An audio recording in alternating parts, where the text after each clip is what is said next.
This is We All Be News and Radio. Ron Hurd, get up out of bed. Let's go. Let's go. Ron Hurd. That's the word. Get out of bed. Give me a jingle. My number 051. Get out of bed. Let's go. Don't be afraid. This is Herb Smith calling you.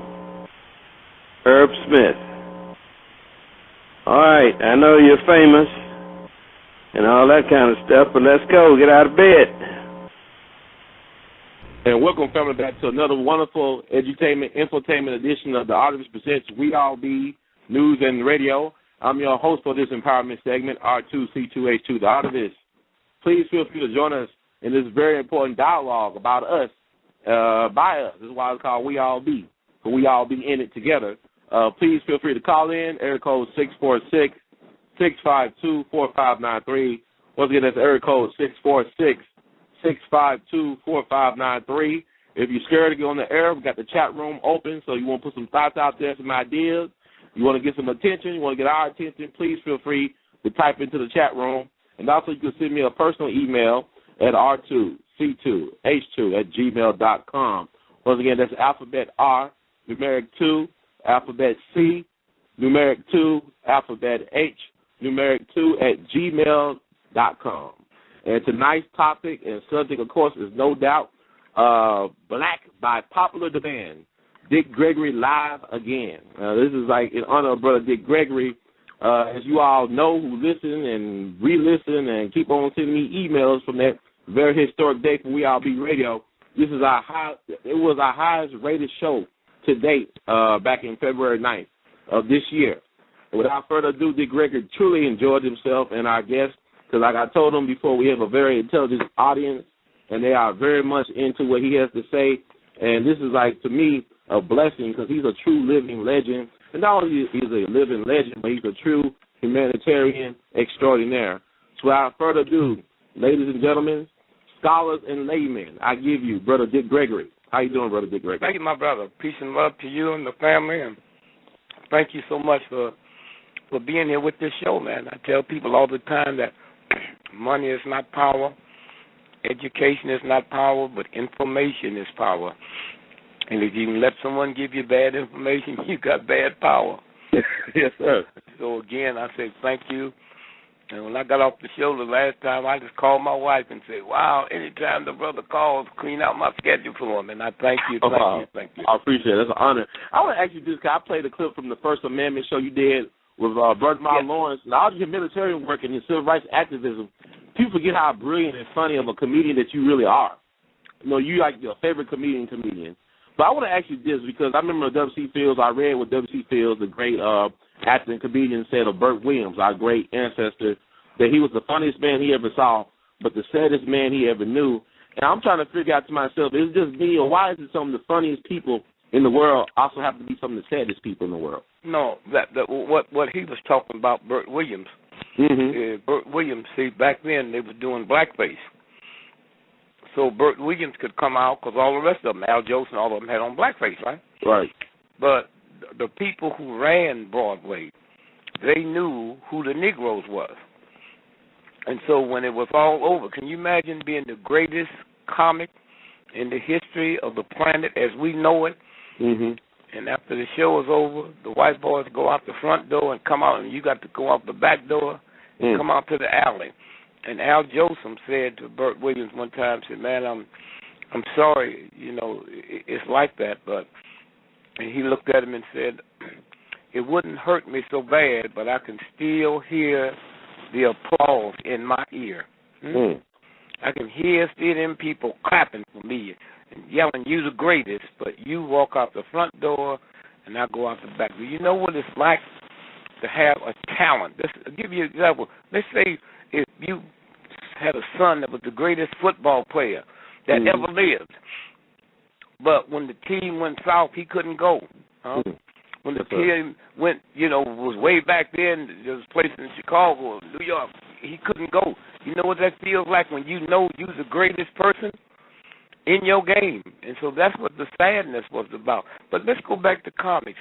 The biggest laugh you had in your life didn't come from comedians, come from friends and relatives. The big yaks. I mean, just, oh, God, oh, baby said that, huh? Yes, sir. Just those funny things children can say, you know? And so and so there's a lot of sadness that people say, you know, I got to laugh to keep from crying. And so that's what black folks have been able to do. I mean, when black folks, Hugh Hefner brought me in the first time in the history of America, they didn't permit a black comic to work white nightclubs. You could sing and dance, but they would not permit you to stand flat-footed and talk to white folks. And Hugh Hefner brought me in, and that changed. But when you stop and think, wow, Dick Gregory was the first, but no.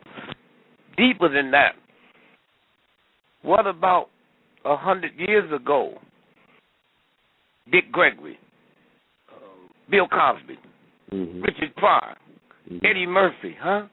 Man, look at all of them that died, man.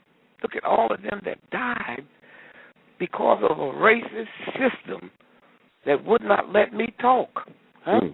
Yes, sir. Now, thanks to Hefner, the comics don't make no money compared to the writers, huh? I know Ed Weinberg. He was my first writer, and I was his first client. I had a brother with me named Jim Sanders. They was my writers. And he went on, he created the Bill Cosby Show. It's Ed Weinberg. Roller, Taxi, the Mary Tyler Moore Show. That was Ed. And if Bill Cosby made $1 billion off of his show, which he has, Ed Weinberg has made $10 billion. The writers. So now what has happened because of Hugh Hefner bringing in, you got black writers now. You got the biggest movies out that make the most money because they're out every week is romantic comedies. You have black folks writing that now. Right. The reason David Chappelle, signed that $50 million contract, remember, with Comedy Central? Because he was writing his stuff. And so today now you got black writers, men and women writers, you got Hispanic writers, the whole thing done caved in. But we say, wow, think about all the greats that died, huh? Do you realize after Jack Johnson, you're a little young, you remember Jack Johnson? I read about it. I don't remember. 75. They went 75 rounds back then, man. With no gloves, huh? Yes, sir. 75 rounds in the hot sun. And then Jack Johnson, they couldn't deal with him because he dealt with white women, married a white woman. And they said, okay, let's get him. Let's take him down. And what they did was they created a law in Congress. They said, we're just going to use it one time, then we'll take it off the book. And that was called the Mann Act. White slavery. That's why they named it white slavery. That's why. And so him and his wife was going over to Canada, and the government busted him here, and put him under the Mann Act, and that was the end of his career. And then they played about it. You ever seen the movie King Kong? Yeah, I've seen the movie King Kong. Yes, sir. On the Empire State Building with the white lady. Well, why would a gorilla go to New York? It ain't no trees, and Lord, no ain't no bananas. But what did New York represent? Madison Square Garden, the boxing capital of the world. Right. King Kong is a story of Jack Johnson and show you what happened, boy, when you mess with the white lady. That's why he's up on the Empire State and she's there. He died and she get away. And I wonder how she get away. What door did she go down? And so now that law is still on the books, right? They didn't take it off. Right. And I think that's what the problem is with Tiger Woods. Tiger Woods was 4 victories away from tying the greatest golfer in the world, right? Right. And 5 away from beating him, right? Beating him, right? And then all at once something happened, and I think they cut a deal because the white lady he carried over to Sweden. He Either come under the Mann Act, brother. Across state line, federal line. When they said Jack Johnson, he said when they were putting the law together, said you can't a woman across the line for means of prostitution or sex, and they said, well, that's his wife, and the white boy said, and that white woman, that was very Negro is a hoe. And so I think that's what. Here's a guy could outplay God, and all when he can't win a major. Well, that's the games they play, and thank God it ain't nothing but a game. You know, we will find a cure for cancer one day, and it won't be through no athlete or no entertainer. That's right. We will find a cure for all the things that is, and it won't be through. Let me tell you how clever they are. 80 years ago, 98% of your professional athletes, Negro, was dark complected and from the South, okay? 98%. Why? Because if you was light complected, you didn't have to put your hopes on the game. You know, let me tell you, if you counted all the professional athletes in America, all sports, it's less than 2,000. That's even counting the games we don't play, cricket and right. riding horses and stuff, you know, and hockey. And you got a whole race of people, there's 20 million people, put their hopes in little black boys to make it big. What an awful thing to do with all the millions of black boys live in America, and we got them believing you can make your escape. And nobody tells them, man, out of all the professional sports, even the ones, is less than 2,000 professional athletes. And then the average professional athlete life expectancy is only 54 years of age. Winos live longer than that. And so now, here's how the real boys, we got to stop blaming our problem on some old redneck, ignorant, Negro-hating, pot-belly. Listen, them type of white folk don't determine public policy. Public policy is determined by the president of Harvard, Yale, MIT, General Motors, but we ain't going to mess with them because they'll hurt you. And so when the real white boys step up to the plate, and they knew them black professional athletes, 98 of them was from the South, all of them had sex with white women, but because of their Southern mentality, they didn't flaunt them women. You hear me? So when they brought Jackie Robinson up, Jackie Robinson was born in the South, but when he was 1 month old, his family moved to Ingleside, California.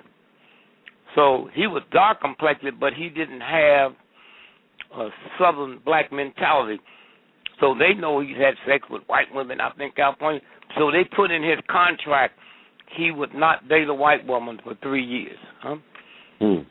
That's how this works. They know it. They know it. They created it. And so when you stop and think about, you know, where we are now, you see, when I came through, I'll be 80 years old next year. Wow. It was physical, man. Physical. You could physically be hurt. Huh? Yes, sir. And today it's mental. And so when I was a little boy, they would change your dollar. You go say, give me change for a dollar. They give you 50 cents and wasn't a damn thing you could say about it. But today, they give you 98 cents change for a dollar, and somewhere we got to say, hold it. I don't want 98 cents change for a dollar. I want a full dollar's change for a dollar, or this cash register will never ring again. So, boy, I'll kill you. If I stand there and let you keep me, I'm already dead. Huh? It's a mental thing now. Yes, sir. Got to be careful what Hollywood puts out. You ever been to Jamaica, brother? No, sir. Well, you know somebody been? Ask them. You can't get no blacker than them folks in Jamaica, huh? The number one killer of young black folks in Jamaica is not crack or reefers or ODing. It's not automobile accidents or drive-by shootings, huh? It's bleaching cream, man. So how black are they? Watching them movies, man. The number one killer of Chinese women in China, bleaching cream. These movies tell a yellow ain't enough. And I looked around when I was a little boy, and we thought the sanctified folks was crazy because they wouldn't let their children go to the movies, right? Mm-hmm. And now I go back home now, and the only folks at home making sense is them sanctified folks, huh? Yes, sir. And so somewhere, as we look and realize and understand where this is and the price that was paid for us to be here now. I mean, that's a hell of a price. And somewhere, when you stop and think about, you know, if you did a survey of 100 world-renowned African Americans, now you can't lie on that one, right? Right, no, you can't. 98 of them is a product of black colleges, huh? Not Harvard, not Yale, not MIT, huh? Wow. And when you look at all your Ivy League schools, I didn't say almost all, I said all of them, right? Mm-hmm. All your Ivy League school was created by white slave owners so they could send their dumb white boys. And I live 48 miles down the road from Harvard and MIT. And everybody talk about how good MIT, Harvard, that's the citadel of intellectuality. Mm-hmm. Harvard and MIT have more suicides in 1 year than all the Big Ten schools have in 20. Oh, wow. So what God looks at that like it's the citadel of intellectuality. God, I pray to look at it like it's a cesspool of filth. And I was the first black to give a commencement address at Harvard. And it wasn't because they wanted me. The students, this was the first time they let the students pick the speaker. And that was 1975. And what had happened was the class of 25 was celebrating their 50th anniversary. And that class had created more billionaires than any other class. So they were trying to make graduation glamour, because back in 75, my children wouldn't even show up for graduation. So to make sure they show up, they said, we're going to let you pick the speaker, and they picked me. And I just went there to tell them, first, I don't want none of your blood money, and two, I don't want no honorary doctor. I don't want nothing in my house with Harvard on it. Wow. And I said to them young folks, this is not the citadel of intellectuality. It will never be until you make it. Till you make it. Till you turn it around. And turn it around. And so that's where we are today. And it shows like this, man, that people can listen and understand. Mm-hmm. My grandmother can hear this show. That's right, and listen and understand it. That's right. We think they dumb. Never use God's name in vain, right? Mm-hmm. And so you have, when he said, go tell Pharaoh and let your people go, right? Right. And Pharaoh said, who must I say sent me? Remember that? That's right.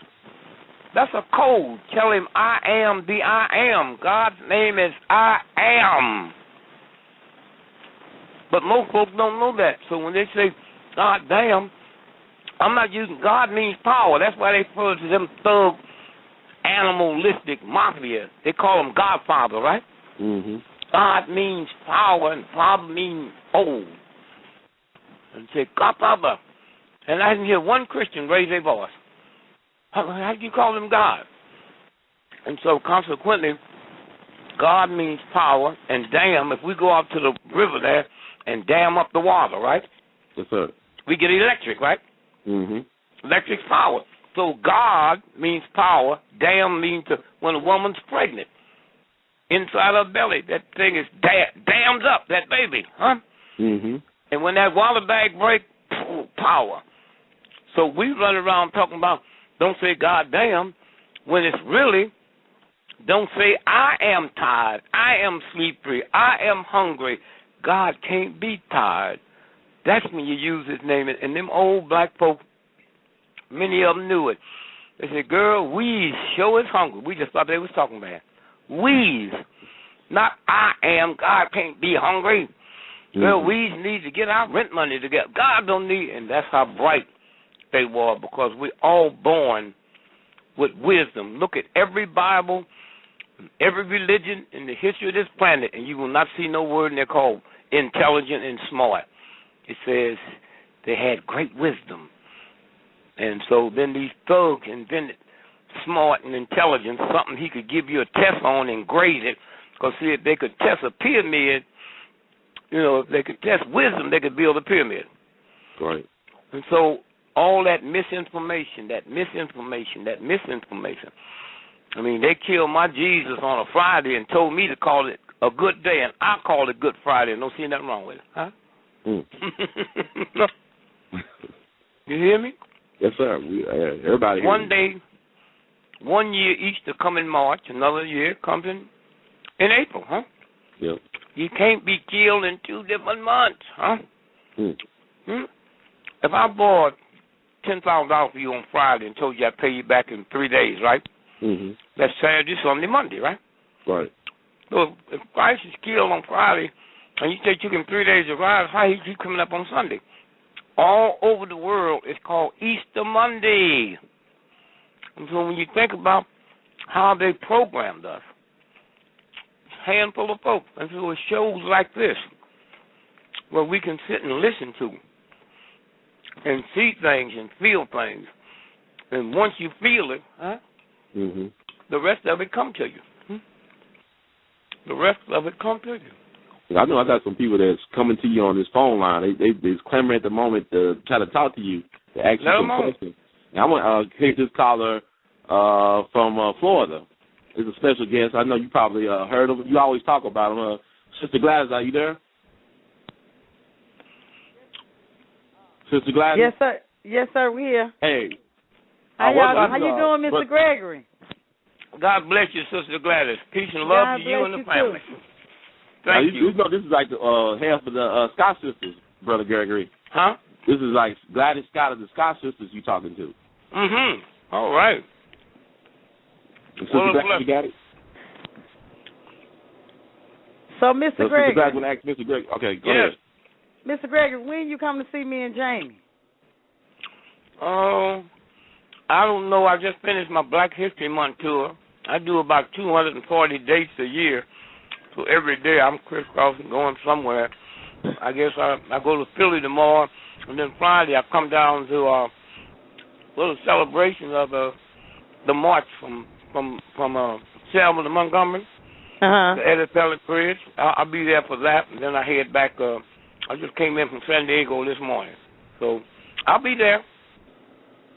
Okay, now we waiting on you because we want to get these pounds up off us, so we can try to go ahead with the surgery. Listen, dear, I talked to you the other day, and then I called you back accidentally because I thought I was calling your sister. Yeah. So I will be calling you, and we'll put a plan together. All right, dear brother. I'm talking to folks now, and I saw in the paper where the AP said y'all had got a trainer. Trust me, dear, you don't need a trainer right now, okay? Okay. You hear me? I hear you. What you got to do, what you see, everybody's going to run at you now. Yeah. Because if you lose the weight you have to lose, they'll make millions. Yeah, that's true. Billions. Okay? But what we're looking at now is your health, huh? Right. Your health. What I got to do now, and I'm doing it now with several top doctors, is finding out when you have a transplant, what kind of vitamins should you not take while you're losing weight. You follow me? Yeah, I follow you. How fast can you lose the weight, okay? Right. One of the best ways to lose weight is water. But when you're on kidney dialysis, we got to find out how much water can you take before it interferes with the treatment. That's true. And then so what we're looking at now is coming down there, visiting with you. Now, weight loss is not easy because you want to lose it. Right. But after the 5th day, that hunger hits you. Right. You must be crazy. You know what I'm saying? But you don't have something. Let me tell you how special the universe made you. The number one problem in America is obesity. Right. All over the world. Okay?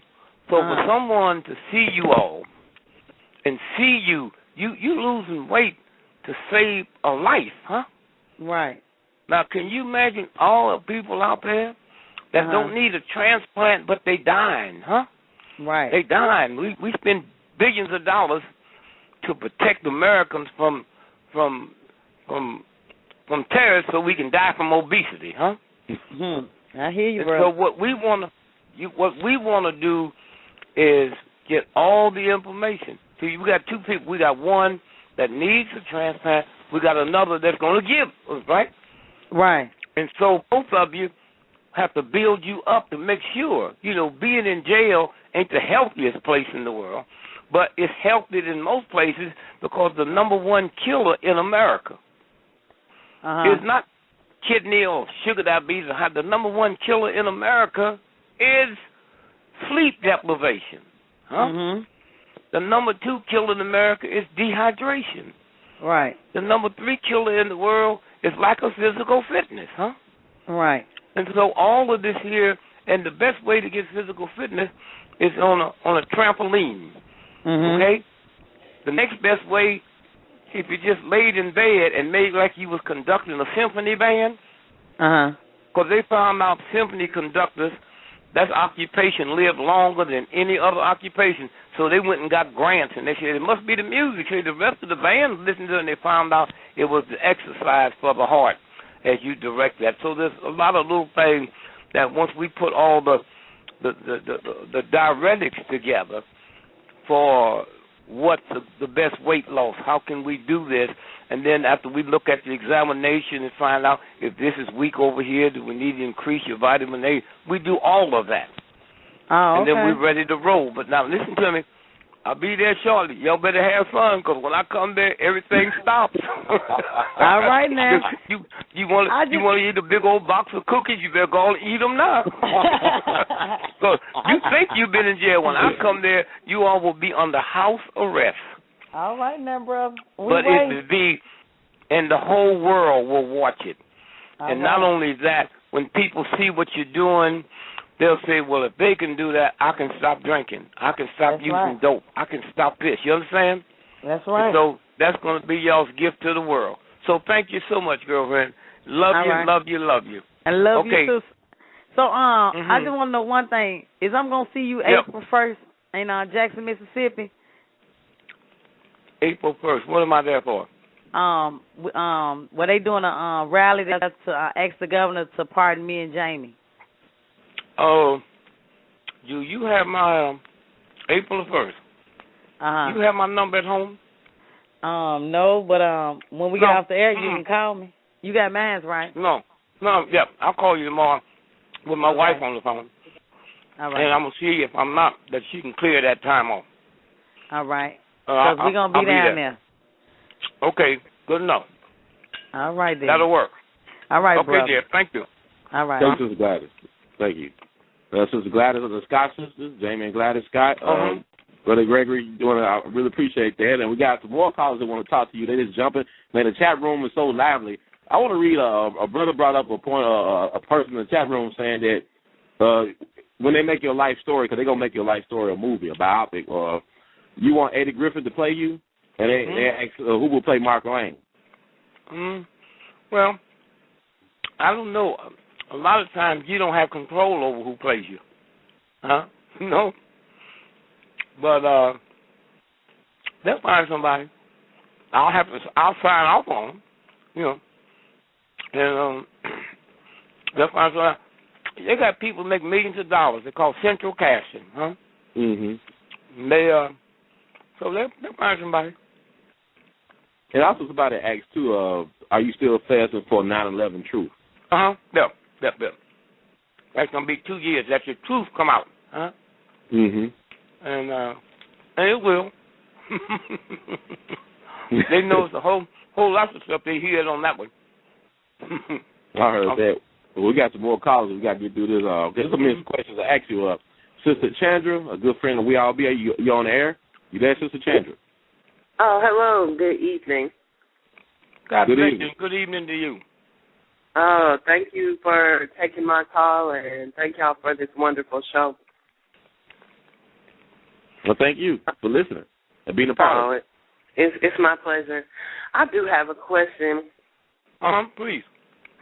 My question is, how can a regular person like myself, I don't have a lot of resources in terms of contacts and money and that type of thing, but I do have some highly beneficial things for our community on a large level, and I'm sure because I do that many other people do also. And if we really have something that is healthy for the community, what's a good way to go about trying to spread that or share it?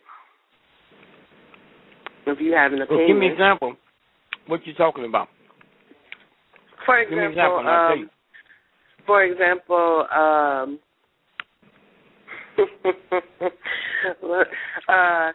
one example is the power of rap music. For instance, I've been a fan of rap for all my life, but as I got older, I got to be exposed to the African origins of rap and to the function that the music that we call rap played in ancient times in Africa and still now in terms of creating a cultural identity and really reporting the truth and reality so that people could live accordingly and adjust. And now that rap is caught up in, a lot of rap is caught up in the cultural machinery, how can we spread that message and help people understand what is the historical role? First, when you said how can we, do you know how 99% of the record companies is owned by?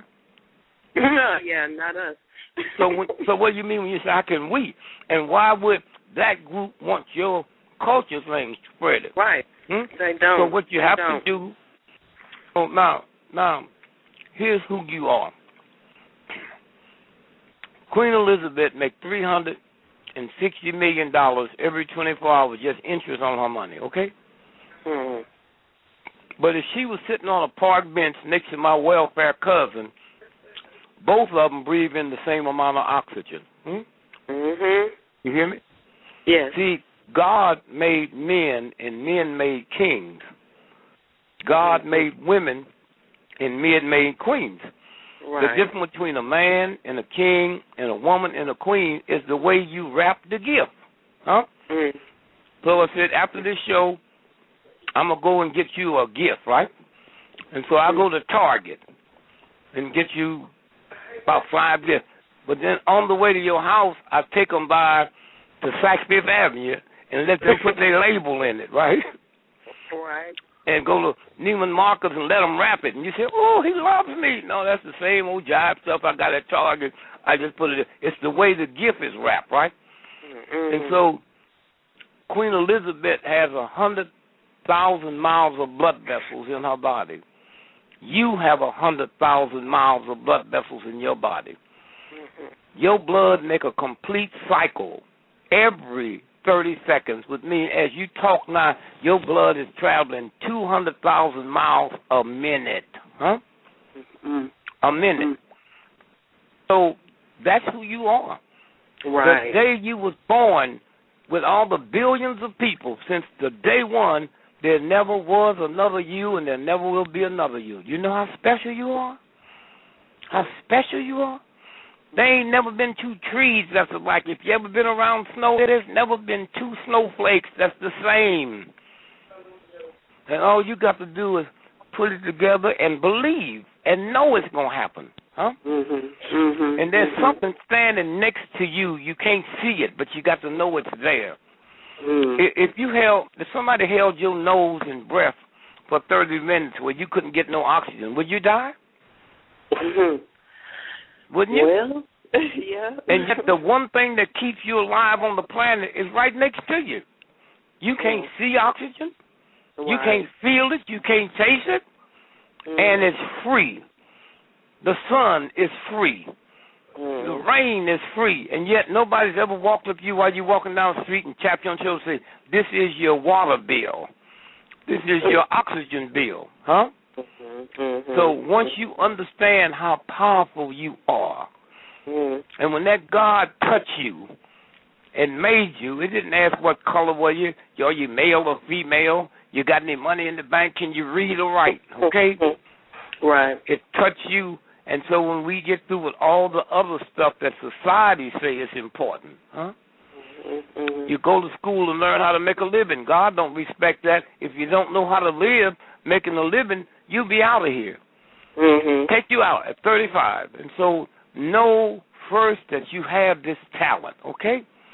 And know first that the world needs this talent, right? And you go walking in the morning and meditate and see it happening. See yourself way up on that mountain, and everybody down the valley looking up, calling your name. Hey there, hey, you know, and then it happens just like that. Wow. Just like that. That spoke to my soul. Thank you. Thank you, Jeff. Thank you. Well, thank you, Sister Chandra. We're going to move along. We got so many people that want to talk to you, Brother Gregory. We're going to go into my backyard in M-Town. His sister, Melissa, you on the air? Hello? Yeah, welcome to We All Be Radio. This is my sister, Melissa. God bless you, Melissa. How are you? God bless you, Mr. Gregory. Melissa? How are you doing tonight? I'm fantastic. Thank you. How's the family? They're doing well. Okay. I was calling because I really admired your work during the Civil Rights era. And yes. I'm about to be a feature lawyer myself. I go to law school this fall. And I was to see, like, how do you motivate the people of my generation? I'm 23, going on 24 this July. I was wondering, how do you motivate people of my generation to be inspired to continue the civil rights work of our ancestors? Well, first you have to know there's certain things that happen to folks, some good, some bad. You see where the priests for 100 years been ripping off them little boys, right? Right. Okay, now suppose you had two of them that was close to you, and you're trying to motivate them, but you don't know what somebody else is doing to them, right? So they might not feel like being motivated because they're so ashamed, and you might think you're a failure, okay? So you motivate by knowing what motivates you, and then you put it out there to other folks. Now, you're not going to get everybody. You know, if you're singing the most beautiful song in the world, if I'm deaf and dumb, I can't see you nor hear you. Right. But I can feel your vibration. Hear me? I can feel your vibration. And so you got people go in jail and can be motivated. That's the great thing about what we're going through in America. The strongest two forces in the history of America have always been the black woman and the black church. Once we black men find out who you are, we're the only group of people in the history of the planet can start off at the bottom of the heap and make it all the way to the top in one generation.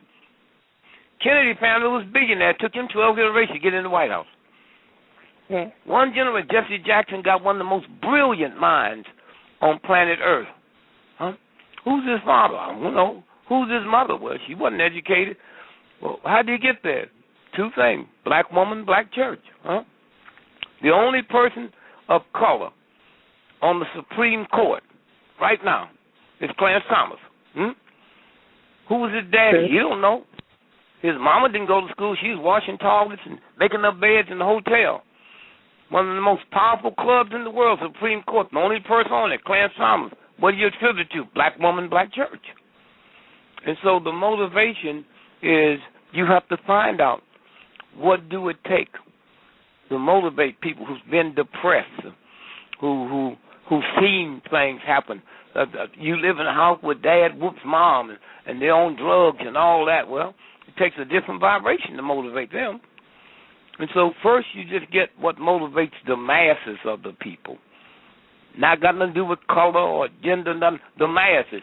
And then you have different things. You got schools that they teach one curriculum, but if they're special students, then that's something else for them. But you starting off with the most important thing. You want to motivate people. So then find out what motivates you, what makes you happy, what makes you feel good. And then ask other people, and then get you a set of friends that you can talk to and motivate them. There's so much reading and material out here. There's motivating books that motivate and records. Nothing I'll tell them. Just get those and listen to them. Listen to them. And you'll find out, and then you'll get a unique thing, and the motivation will come out of you. It'll be from you, and it will be you. That's all you have to do. Okay. Thank you, Mr. Gregory, for the advice. Thank you, dear. And we got another call. He got so many fans, Mr. Gregory. It's awesome. I love it. I've been blessed. We got a caller that's been patiently waiting from the ATL 404 area code. Y'all on the air. You've been at are you there? Greetings. Greetings. Welcome to VRB Radio, sister. How you doing? Greetings. I'm doing fine. Thank you so much. I'm a first-time caller, but I heard you last time you came on the show, and I saw you on Blog Talk, you were coming back on tonight, and I just wanted to come on and just let you know that I'm 32, and my mother is, she's in her 60s, and growing up, she always talked about you. She has one of those dollar bills that has when you were president. Yeah. Yes.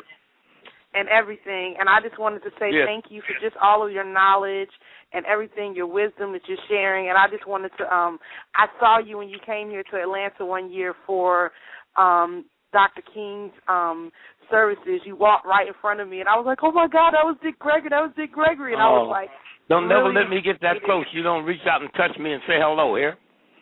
Okay, all right. Well, I didn't want to be rude or anything, and you were just walking by. You're never rude. You're never rude there. Never rude. You rude if you let me get that close and don't say hello. Okay, all right. You were on your way somewhere, so I was like, it don't take that long. It don't take that long to say hello. You notice I travel with no bodyguards. I'm listed in the phone book. Black folks made me long before I made millions. When I wasn't even funny, black folks were listening to me until and then they pushed me all the way downtown where they couldn't afford to come and see me. So I owe it to black folks to reach out and touch you. You see all these black folks with all these entourages and all of that. That's because they're insecure. Okay? That's so and true. Thank God, the civil rights movement and all the beautiful people. You know what? The greatest movement in the history of planet Earth was our civil rights movement, okay? And 98% of the people who led that had Reverend in front of their name before they had PhD. And I keep saying the strongest two forces in the history of America has always been the black woman and the black church. And let me tell you, because of both of you, if you check, every nation that had slaves, Egypt and all them, they kept their slaves for 5,000 years. You hear me? They couldn't hold on to us for 150 years. Why? The black woman and the black church. Something more powerful than they were. And that's all you have to know. That's where you came from. That's what this whole piece is about. As long as you don't get evil and angry and mean. And before I leave you, let me say this to you. You still there, dear lady? I'm still here. Okay, let's say in front of your house there's a huge well, where people come and get drinking water. You follow me? Yes, sir. And for 100 miles around, the only water is that well in front of your house, right? So for a 100-mile radius, people come to your house to fill up their buckets and their cars and their drinking stuff. Now, if I come there one night and pause in the well, right, then everybody come to get the water with the pause, and then what happens to them? They drink it, they die, right? Yeah. All right? Ball up your fist. You got your fist balled up? Yes. That's what your heart look like inside your chest, okay? Now open up your hand. See them fingers? Those are the valves like your heart. Now, this heart was made before there was Jesus, before there was Christians, before there was religion, before there was churches. The church had nothing to... This was made by the universal God that made the planet. Every grain of sand, that God know how many grains it is. Okay? Now, if you open your hand like you have it, and that blood comes into your heart, and when your heart beats, it sends the blood every place in your body, including your eyelashes. Huh? Now, if you take this heart and let somebody trick you to put meanness in it and bitterness in it, these white folks say, and all of that hatred and bitterness in your heart, you do the same thing that I would do if I threw poison in your well. When that heart pumps that blood around it, it sends poison all over your body. And that's what the sickness, that's why you see so many black folks say they can't let that bitterness go of what had happened. Well, you can keep it if you want. You can be bitter, but you ain't killing white folks, you kill yourself. And so that's all you do, just let it go. Let it go. The one thing these white folks can't cut off, and these folks that think they're so bad, black, white, or whatever, they can't make oxygen all over the planet. Do you realize me and you can go to the ocean with a big old container that can hold 10 million gallons, and we can pull 10 million gallons out, and the ocean won't emit it. Won't drop one iota, because that force that runs this whole thing have an unlimited supply. Unlimited supply. Don't be so busy worrying about your rent and your house note and school and all of that you forget there's a source that's next to you that charges you nothing. You can't see it. The oxygen you breathing in now, you can't see it, you can't feel it, you can't taste it, but it's right next to you. You don't have to go to Kansas City to get oxygen. You don't have to go to the grocery store to get oxygen. Something that important that God force brings it to you. Don't ask. Don't ask what's your credit score, huh? Everything that's good is free. An animal eat more food, or gorilla eat more food in one day you eat in 6 months, huh? And then they never had no job, never worked. And so that's who we are. We the prime of everything living. And so once we get through being depressed and listen to somebody say, well, let me tell you what they did, and well, you didn't change nothing. I'm still the same. And that's all you have to do, sister, is know that and feel that. Thank you so much. Thank you, I really needed to hear that. I've been really, going through some things with having people who are considered my elders not really supporting what I'm trying to do, and it's been kind of hard. It's been like, they almost been kind of hating on me, and I just been like, how are you going to hate on somebody that's half your age? How are you going to show jealousy to someone that's half your age? It's like the younger people y'all are supposed to be happy that we're doing good or that we're doing better than you know what I'm saying, than what y'all did when y'all was coming up. Baby, and that was really... Hear me, dear. It ain't personal. You find a cop that beat up folks all the time. He beat up his own wife, his own children. See, hatred ain't something you can turn on and turn off. Meanness ain't nothing you can turn on and turn off, huh? Stink is stink, and you can smell it anywhere. One of our big problems is, this white racist system got us to accept injustice. Anytime you accept injustice, you become unjust. Anytime you coexist with filth, you become filthy. You can't live in this country in peace and think you different. You filthy just like everybody else. Every time I get on a plane and go to a peace rally, I pay tax on that ticket. I go to a hotel, I pay tax. They take my tax money and buy bombs and guns and drop it on women and children all over the world. So when the bullets and the guns and the bombs fall on my grandchildren, I hope God give me enough integrity to say, payback time, baby. Every time you go get a loaf of bread, you tune into this scheme. Every time. Every time I pay my taxes or go to the store and sell tax, I'm buying that gun, that bullet that they're going to shoot me with.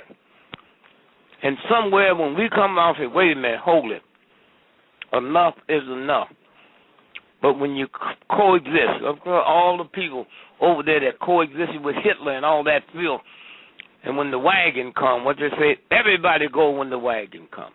And so all you have to know, there is a force up there that talks about kindness and niceness and understanding. And so when you stop and think about where they have us and what they're doing, let me show you something here that's real important. That when you look around and they say, well, you know what? Look at all the violence in the black community. Oh, black on black crime. You ever heard them say black on black crime? Yes. You ever heard that word? Yes. Okay, now let me ask you something there. Black on black crime. We tired of black folk killing black folks, right? If we go to China tonight, who you think killing Chinese in China? If we go to Italy tomorrow, who you think killing Italians in Italy? And if 98% of all the white folks that was murdered in America last year, if they was murdered by white folks, if they ain't talking about white on white crime, how they dupe you to talk about black on black crime? It's just a game, okay? If people talk about the N-word, that's insulting. That's the most insulting thing. N-word? It's not the N-word. But wait a minute, how did I get... Look, everybody talk about it, nobody want to study it. I've been married to a black woman for 52 years. I've never heard her say nigger. 98% of the women I've been around, I've never heard them say nigger. So evidently that word is a man thing, which means it must be a sex thing, okay? And everybody running around and say, oh, don't say that. Not one black person sit at the table when somebody decided it's going to be called the N-word. In baseball, that's called a designated hitter. I'll call you the N-word. I'm still calling you. I'm just using the designated hitter. What kind of fool is that? Huh? Did y'all follow the number one clothes designer in the world just got fired and arrested yesterday? Y'all see that story? No. Christian Dior. All right, let me tell you what happened. He was sitting in a restaurant and got an argument with this Jewish family, and he said, I love Hitler, and Hitler didn't kill enough of you. Huh? Wait a minute now. They got arrested. You know why? Because in France, there's a law against making a statement like that. Now, suppose they would do what they do in America. Say, I love the H. Huh?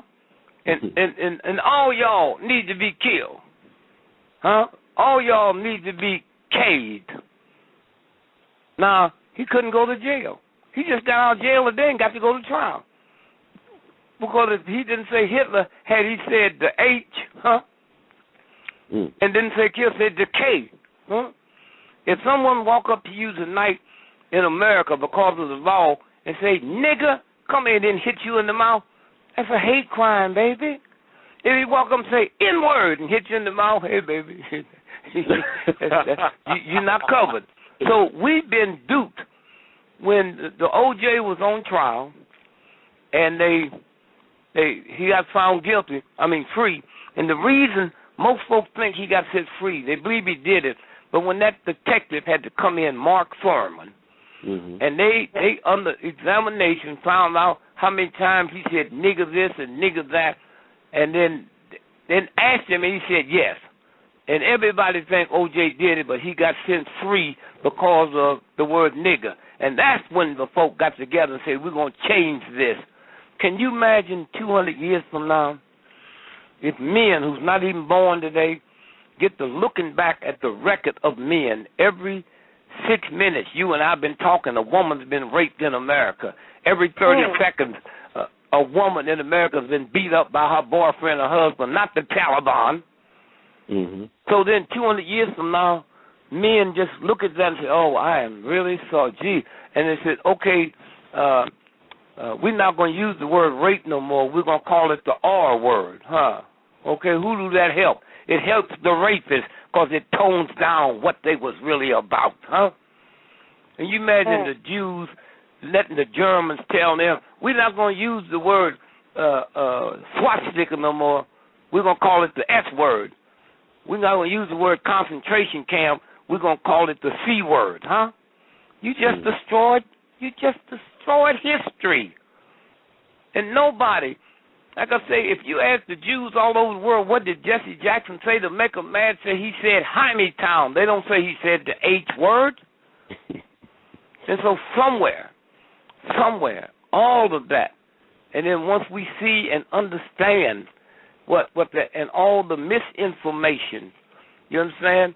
All of the things we did in slavery to survive, huh? The God gave me nappy hair, not white folks. And if God didn't want my hair to be nappy, God who built every mountain, who's responsible for every raindrop, every animal, every speck of hair. So how do we as black folks feel God is so stupid he made a mistake when he gave me nappy hair? Do you know what kind of violation that is? Huh? What it is I start pressing my hair because I wanted my hair to look like the slave master's wife. Anytime the oppressed take on the likes and characteristics of the oppressor, that's God say it's over for you. God made my black face. God made my nose. God made my wide lips. God made my wide nose, huh? And yet and still we act like somebody gave us something we don't like, so let's change it. All right? Let's change the mountain. Let's change the stars. What kind of fool is you? Or let's change the Sphinx. You hear me? Yeah. And so consequently, when you sit and stop and think, you know, as bad as pressing my hair was, so I could look like white folks, it still ain't as bad as perms. Now, go back, you older folks that's listening.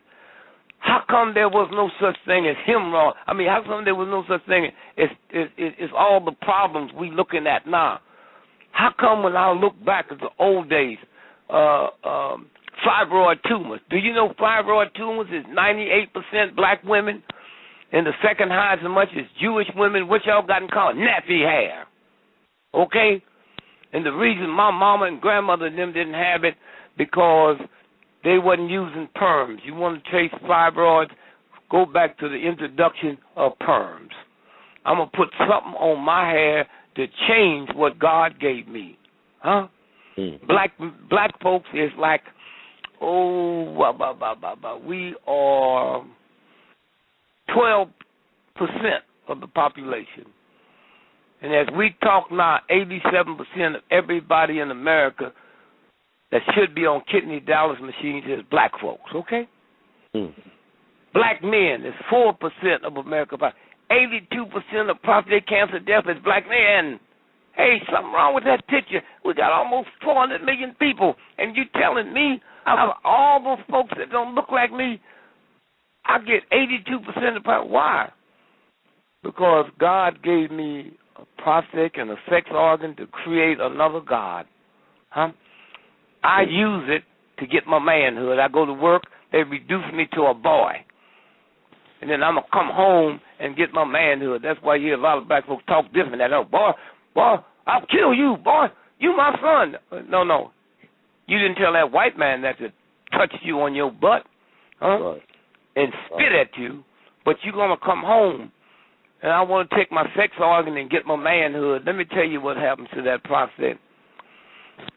The sperms, that's the seed that goes into the woman's egg. It lives in your testicles because they have to live in a temperature 2 degrees below your body temperature. When you ejaculate, 500 million sperms come out, and they got to pass through your prostate to get electrical charge because when they're in your testicles, they are dormant. So every time you have a sexual discharge, you expense 500 million sperms, and each one come through and we so busy trying to get our manhood with our penis and working for instant gratification. Get it, Daddy? Huh? And then all at once, that's why we can be 4% of the population and end up with 82% of prostate cancer death. And understand one thing. They ain't got no kidney dialysis machines in Africa. Why? They don't need them. If this is a black thing, how come they ain't dying in Africa for it, huh? And then they tell me, say, well, Brother Greg, the reason you black men got so much prostate cancer, you don't get examined. Well, that hillbilly white boy that had no education, can't read, can't write, you tell me he's getting examined? What's this game about, huh? And so when you stop and think about, you know, and so when you look at the real stats, what's wrong? What takes my kidneys down? Fear, paranoia, and anguish. Most black people always angry about a white racist system. They ain't gonna do a damn thing about it. Right. Fear, scared of it. White cop pass. You can have 12 doctor's degree and be black. And when that siren's behind you, you squeeze the steering wheel and they pass right by you. Say it wasn't after you in the first place. Paranoid. Okay. So now, what cools your kidneys out? Awareness. And you know what, Brother Gregory, I could attest to that, how we instill fear in our young without even saying a word, because I was down in the criminal courthouse in Memphis, and I talked to this young brother. He had a young kid that's like 4 or 5 years old. He said every time that kid see a cop, sometimes he get real afraid or he pees on himself, because he saw how cops have done his father. When he got pulled over, every time he see a cop, he get really, really nervous. I mean, he was at 5 years old. He got this type of fear. And that's part of the game. Now, let's go over this again.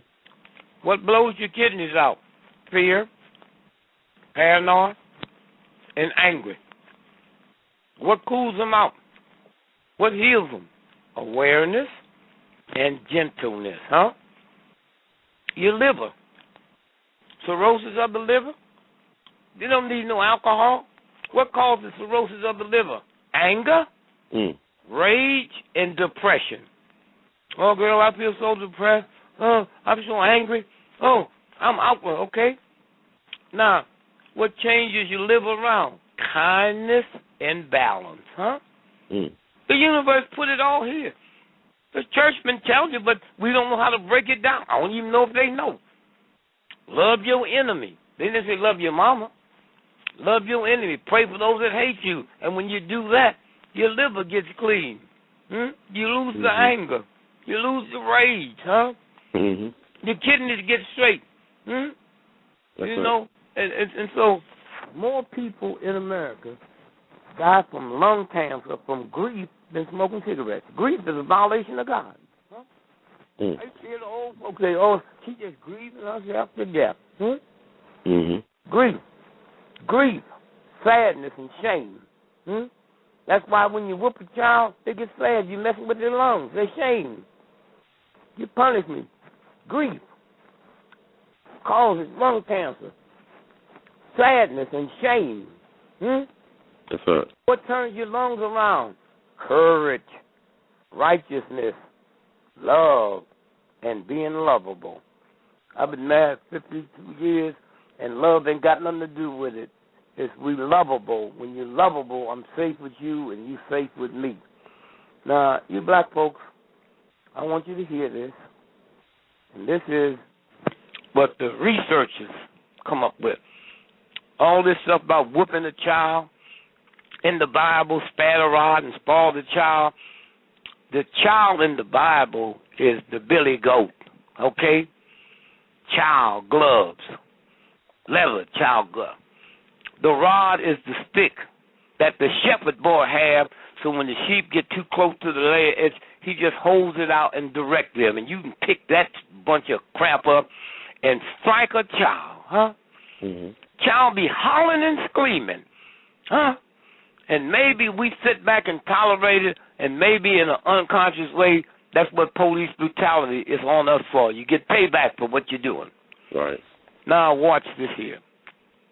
Now, y'all, a whole lot of you ignorant folks, like my mama, she'd hear this, she's alive, and she couldn't believe it because she got to justify, just like white folk got to justify why they hate me. Huh? But let me tell you something, how stupid that whole thing they was doing. If you was the owner of the plantation, you the white man, Captain Kachipi, huh? And you had 5,000 slaves. Those slaves were yours. You owned them. Right. They took your name. Those are Kachipi's niggas, huh? You owned them. Now, watch this now. when I sit and look at him and he look at me, you, my sister, you work in the kitchen, you make up the beds upstairs. I work in the basement. I fix stuff. When you got to go to the toilet in that white man's house during slavery, it wasn't a separate toilet in there for you. You used the same toilet he used, Right. He didn't have a drinking fountain in this house where you making them rolls and this and say colored only. That's what the fool he is, Mm-hmm. When George Wallace and all of them was talking about segregation, every time they went to New York, they flew on a plane that was integrated and stayed at a hotel that was integrated. That's what this country, you get so ignorant when you hate and think you're better than somebody else, right? Mm-hmm. So now we mad at the white man. Do you know that more black men in America during slavery was lynched over black women than white women? Did you know that? Oh, no, sir. Well, look, all these beautiful sisters, you think they just got pretty, man, last year? No, sir. They were pretty when they got off the boat. So if I own y'all, I go out there and pick them like I'm picking plums, And then fall in love with them. Love, man. I'm sitting there with my Molly, man. This white woman got all these spots. She's getting old sun spots, little bumps on the face. I didn't know it was cancer, I'm looking at this sister here and think it's mine. I own her and fell in love. And then somebody go tell you, Brother Greg, he back there, and he having an affair with your wife. And he walk out there, man, and he walk out there. He's so mad because he loved the sister and lynched me. And I'm going to say this again. More black men got lynched over black women than white women. Okay? And so all of this crazy, nobody in Africa would ever hit a child. It's a violation of God to hit a child. So I go to the researcher at the University of Chicago, and I said, I got to know something wrong, but I need you to tell me. I had a woman call me up one day on a radio show when I told her it's a violation to hit a child. You know what she told me? Mr. Gregory, I love you, and I've always admired you, but I can't go along. But you said you shouldn't whoop a child. I said, Miss, let me tell you something. How many times have you violated God? How many times did you lie? Did God ever reach down from heaven and smack you? Did God ever reach down from heaven and knock you down? Did God ever raise his voice at you and say, I'm your mama, I'll kill you? No. So why do you think you qualify to do that? And let me tell you what happened. I want y'all to hear this, and the next time you hear these violent reports about how violent black folks are, okay, punishment leads to shame. Punishment leads to shame. Hear that? Punishment leads to shame. One of the big things that mess your lungs up is shame. Punishment leads to shame. Hear me. Shame leads to anger. What we just finished going through? What messes up? All your kidneys and anger? Right. Punishment leads to shame. Shame leads to anger. Then rage.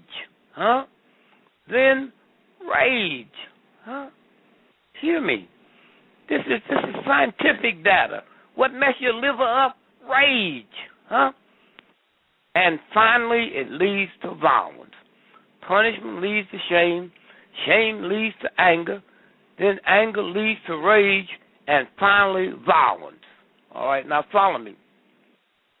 Shame is the assault on the soul. That's inside the pit where God roams. Shame.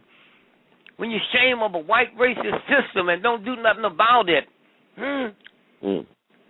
When shame reaches the inner core of your spirit, that's way down, it leads to violence.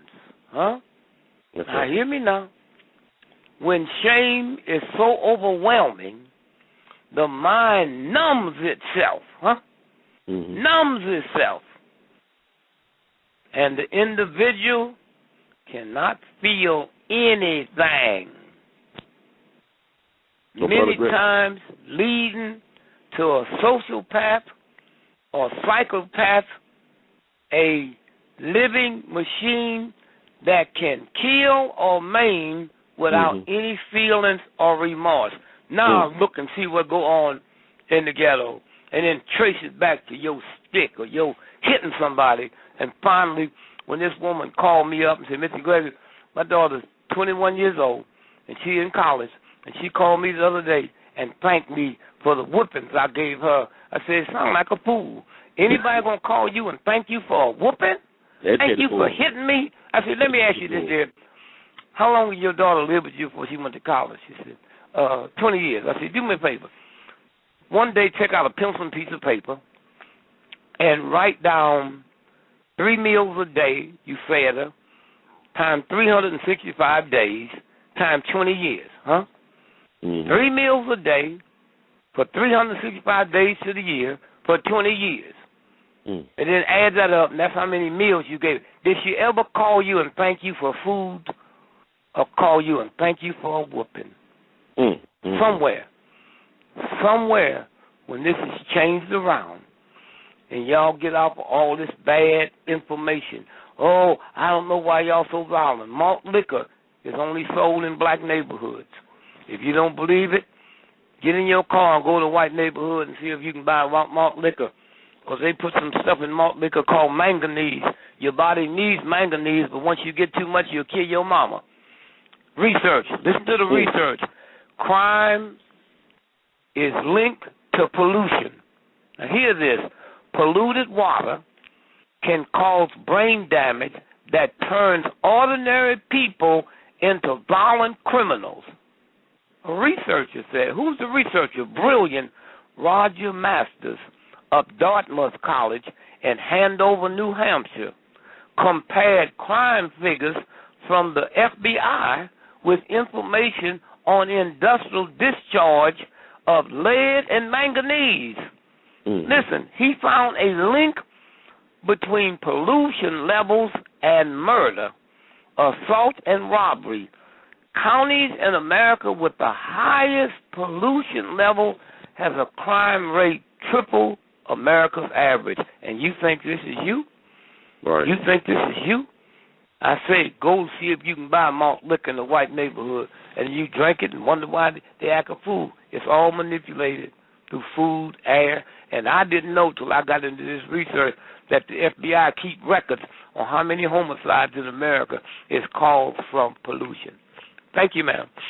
Oh, well, like I said before, I always say this, the most valuable real estate that you can fight over is the space between your ears. And we are in the Mind Info War stage right now. I want to get to the college. They've been, like, just dropping. They just really appreciate with all the knowledge you have been dropping, Brother Gregory, in the chat rooms. And the call-in lines are massive. So we're going to move it along. Sister Margaret Block, are you there? Yeah, how are you? Oh, fine. What will we all be? Sister Margaret Block, she's a freedom fighter extraordinaire. God bless you, sister. Peace and love to you and the family. That's right. And the same to you. I'm looking forward to seeing you in Selma this weekend. I'll be there this weekend. I'll be there Friday. Yeah. And I want to thank you again. She's a Hall of Fame on the read, Brother Gregory. Okay, just let me know when I get there. Just pull my arm. Let me know. Okay, if I can get to you. You know, I just was getting ready to thank you, too. Wait. Anybody can get to me. I don't let nobody surround me. I don't let nobody push nobody off. I don't let nobody tell them, this is my life. Black folks made me. Okay? Yeah. You made That's me. That's how you did at the Purple Onion with that Fiducia or whatever his name was when you played the Purple Onion.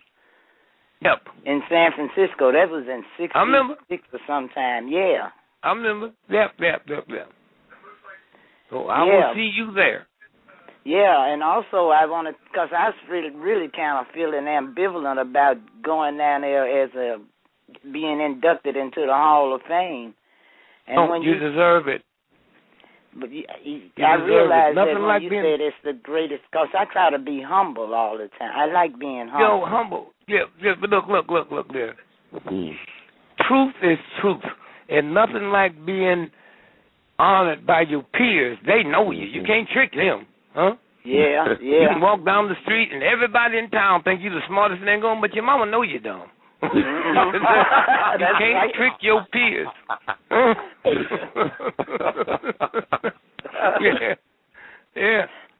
Yeah, so I will see you there, dear lady, and we will spend some time talking. I will give you all my phone numbers, and my wife know where you can reach me 24 hours a day. Anytime you need to talk to me, you call me. We can talk about Greenwood. Oh, baby, great. Oh, my brother was, my brother, Sam Block. Oh, yes. See, people don't know. Snick was the only people who went into Greenwood. Yeah. Snick and the NAACP. King and them, they was scared to come. Let me tell you something. Let me tell y'all something. Sure did. We talk about the Ku Klux Klan. The Ku Klux Klan, they ran them out of Mississippi in the 20s. They said, y'all ain't mean enough. You ain't seen nothing mean till you seen that Mississippi redneck hating White Citizens Council. They was the terrorists, huh? Yeah. They would shoot at Jesus if you told them Jesus was black. Sure would. I was there. Listen, when they cut, you remember when we was registering people to vote, and with Kennedy in the White House, the two senators, Eastman and Stennis, they got the food stamps cut off, the black folks. They sure did, in but Mississippi. you did them a favor. And we said, wait a minute. Held a press conference. We never ate that good. I said, I will feed y'all. And we brought 70 tons of food, flew it in every 2 weeks. And when they found that they couldn't bust us, they put the food stamps back on. Yeah, they were commodities. Yep. Canned meat and stuff. I said, and that old cheese, look, that government cheese. Hey, look, you will make. I tell white folks get in the government. I said, no. If your oven don't go up to 1,300 degrees Fahrenheit, that government cheese don't melt. No, man, you can take every rat in the world to the government warehouse with the cheese, and ain't gonna eat no self-respecting rat gonna eat that cheese. Thank you, dear. I'll look for you there. Okay. I'll be in. Hey, man, you have my friend's phone number, Doc? Yeah, I got her. She's a good friend of the show. Call my wife. Call my wife. Well, when you get off the show, call her. You got her number, sister here? Yeah, I can get it from Ron, but I'm not gonna call her this late. Okay, just call, get the number, and call Lil, and she'll tell you what time I come in. I'm coming into Birmingham. Oh, I'm coming into Montgomery. Yeah, well, then they'll drive me to Selma. Yeah. Oh, I'm looking forward to seeing you. I'll see you there. Okay. Thank you, Sister Margaret. Thank you much, dear. And we're going to move on to another. There is so many people waiting. You got a lot of fans. I believe it's John or Judy. John and Judy Gibson. Are you there? This is John Gibson. Hello, Mr. Gregory. Brother John. Hey. God bless you, my brother. Peace and love to you. Same right back at you. I wanted to ask you if you could tell us some about your experience when you went down to Philadelphia, Mississippi in June of '64. I've read little summaries about you making that trip, but I was wondering if you could tell us some more about that. I think that was when the 3 civil rights workers was killed. Right, when Cheney, Swerner, and Goodman had did. Yeah, I was in Moscow that day. Remember, there's a time difference, right? Right. And a black African they found froze to death in Moscow. Now, Moscow had a college. The largest college in the world is the University of Moscow. But black folks couldn't go there. They'd go to the University of Lumumba.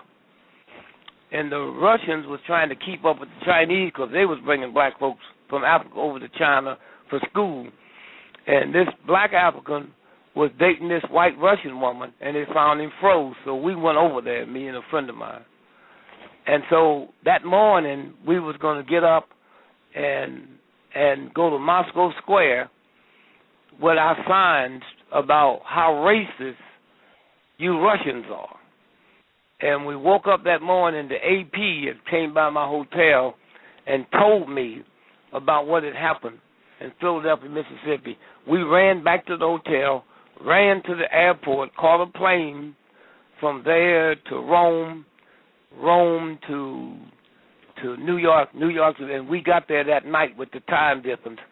And I was confronting Sheriff Rainey, and I said, you know who killed him, and you was part of it, and we're going to get you. And then so I called Hugh Hefner, and I said, Hefner, I need you to slide $25,000 in an open account and get back to me with the number. And when he did, the next day, I put up $25,000 reward to catch the folks that was involved. I want y'all to hear this good now. And I told him what the number was so the press could check it out. The first time in the history of America the FBI ever put up a reward is after I put up $25,000, they offered $30,000. And here's what happened. The guy gave them the information, and he was also trying to hustle me too. And he gave me the information. And about 6 weeks passed and nothing happened. And so I was on my way to Hawaii. And I held the press conference in San Francisco. And I said to the President of the United States, I said, I know where the bodies are. And if those bodies is not dug up this evening, then at 12 noon tomorrow, I will go under the viaduct where they are with a shovel and dig them up, and they got them up that night. So that was my experience in Philadelphia, Mississippi. Now the indictment come down. It was 18 people involved. They indicted 19. Now here's how it worked. When the trial started, 19 people. Well, they could prove that one of them was in jail in New Orleans. And that's how those cases got thrown out. That's how they got thrown out. So after you do this, how the jury going to believe anything you tell them? And that's how they would work. So that was my story. But I spent more time in Greenwood, Mississippi. Oh, we used to tangle in Greenwood, brother. Now let me tell you how God works. When King and them was saying, be nonviolent, don't hate nobody, right, love your enemy, everybody's your neighbor. Every time I went to Mississippi, I knew I would die, but I went anyway. Give me an army that's willing to die, and I will destroy any army that's willing to kill. We see that now in Iraq. Right. We see that now. We saw it in Vietnam, huh? The mightiest military in the history of planet Earth, huh? And those American soldiers have 70 pounds of equipment on them. And the Taliban ain't got nothing in their hand. They ain't got no rockets. They ain't got no the more suicide planes that we use. Look, the outfits they wear look like curtains my mother used to put up to the window. And they running us out of there. Give me an army that's willing to die, and I will destroy any army that's willing to kill. And so now that I ever believe I could stand here 45 years later with no guns back then, no anger, no meanness, and report to you tonight there's been a black man head of the Mississippi State Troopers. There's been a black woman head of social services, huh? Did I ever believe that this story, that's what you can do with love, not hatred. That's what you can do with when you dissolve bitterness. It becomes bigger than any human being on the planet. And I can tell you that never in the history of planet Earth had anybody made the progress that African Americans has made in a 45-year period, in spite of black folks and white folks lying to one another. So this is where we come. And it's going to keep moving and keep moving and keep moving. I do not believe we are beyond the point of no return, but we fastly getting there. And so thank you, my brother. Yeah, people can read a wonderful account of your Greenwood experience and your great autobiography, Nigger. I really love that book. I read it a couple of years ago. Thank you. Stop reading it, man. And I need to read that because right now in Greenwood, we're still waiting on the results of the second autopsy of the brother Frederick Tremaine Carter, who was found hanging from a tree on December 3rd in the northern part of Greenwood. In, that's right. White. Yeah, we're still waiting on the autopsy results. It should be coming back any day now. Okay. So also we're going to move on. We got so many people that is like emailing me and texting me. We need to talk to Dick Gregory. He's brilliant. Baba Gregory, they call you. And Sister Nancy Lockhart, one of the unsung heroes of the Scott Sisters movement. How you doing? And how are you, Ronald? God bless how you, are you, sister. Mr. Gregory? I am fantastic. Thank you very much. Great. I just wanted to say thank you to you for a lot of things that you don't know that you did for me. One was, back in the 80s, cooking with Mother Nature. Yes, and then the Bahamian diet, which I used and got rid of a lot of weight, and learned about it actually through Martin King III and sold the products under him. Yeah, and then fast forwarding a little bit, I appreciate the fact that you were in the Cotton Picking Truth still on the plantation. The documentary. Yes, thank you. You're welcome. And I'm wondering, actually, if you think that documentary will be instrumental in getting some of the, quote, slaves or indentured servants that exist today on the plantations in Mississippi. Off of the I didn't hear it. I didn't hear it. Say that again. You said what? I'm wondering if you feel that documentary, still on the plantation, will be instrumental in getting some of those slaves or indentured servants. Yeah, they will. That will change. You see, in the early days of slavery, in America, there were more white slaves than black slaves. They just call them indentured servants. Right. Yeah, and I think once you circulate something, you see, let me tell you about a rat and a roach. You don't get a gun and shoot them. You just turn the light on, and they'll run.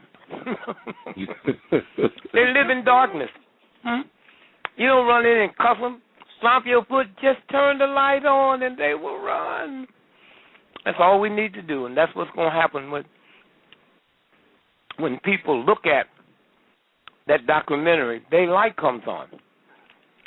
And then the next thing you know, there's people organizing to do something about it, and it happens. Thank you, dear. Thank you, Sister Nancy. And we're going to move on. Thank you. And we're going to move on to area code 216. You're on the air. Thanks for waiting. 216, are you there? Yeah, what's up? Cleveland? What's up, Islam? God bless you. Hello? That's 216. Is that Cleveland? Yeah, they got to be Cleveland, man. It is Cleveland. Okay, good. God bless your brother. Yeah, that's Cleveland. I thank you.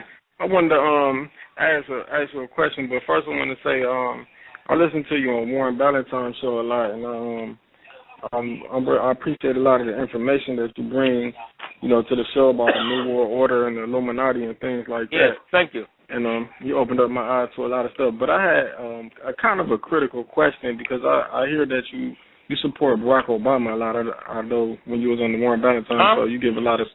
I've heard you give a lot of support to Barack Obama on the Warren Ballantyne show. I give a lot of what? Wait. I give a lot of what? Support to Barack Obama. In what way? All right. Tell me what I said.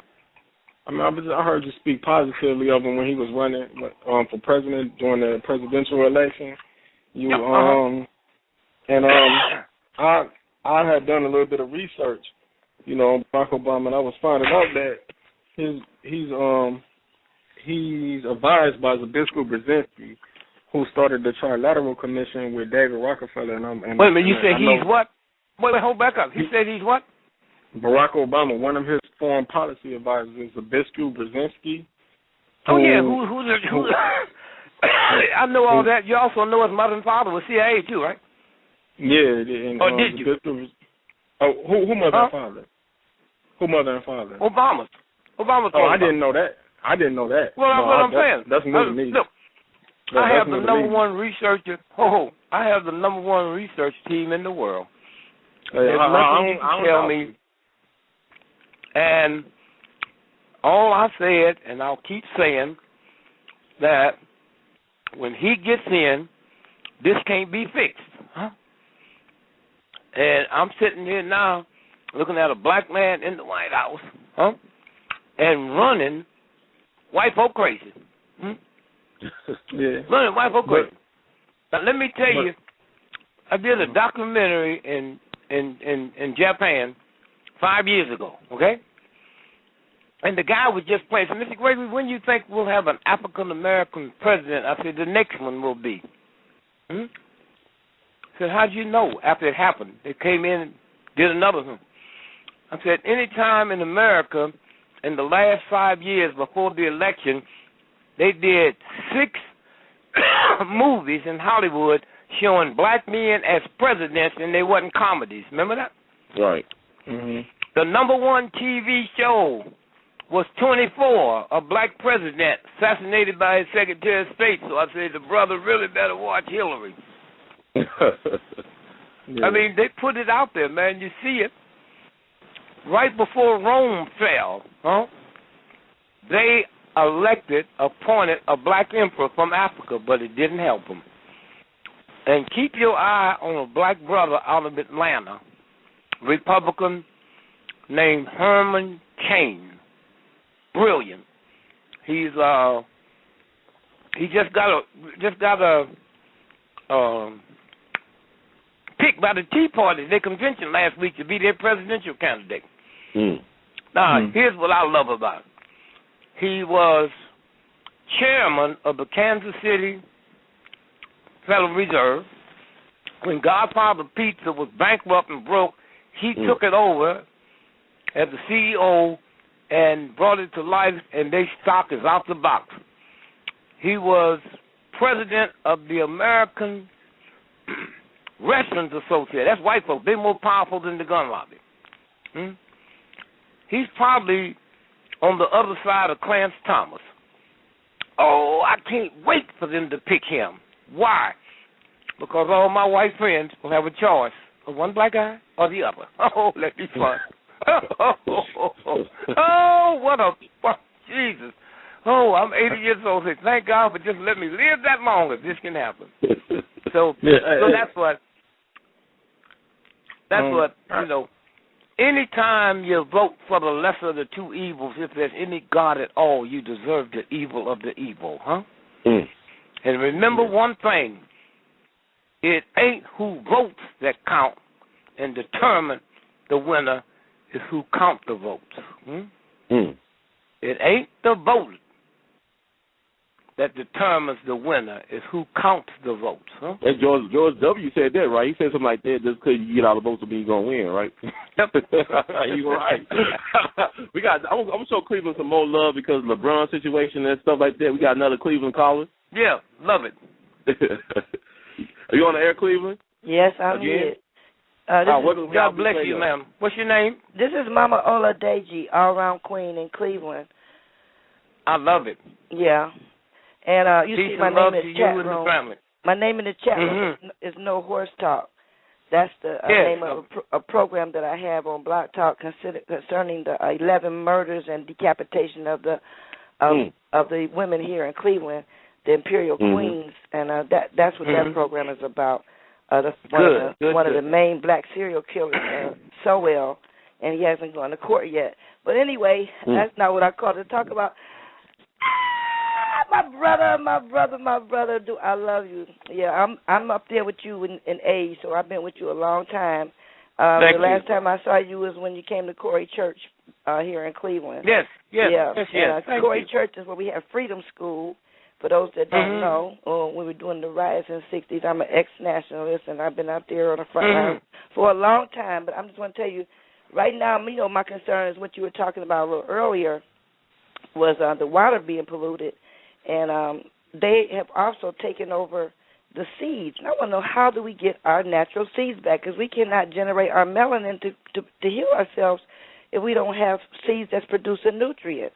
And how in the world did a a corporation get to commandeer all the seeds on the universe and claim them as their own, and that's what white supremacy.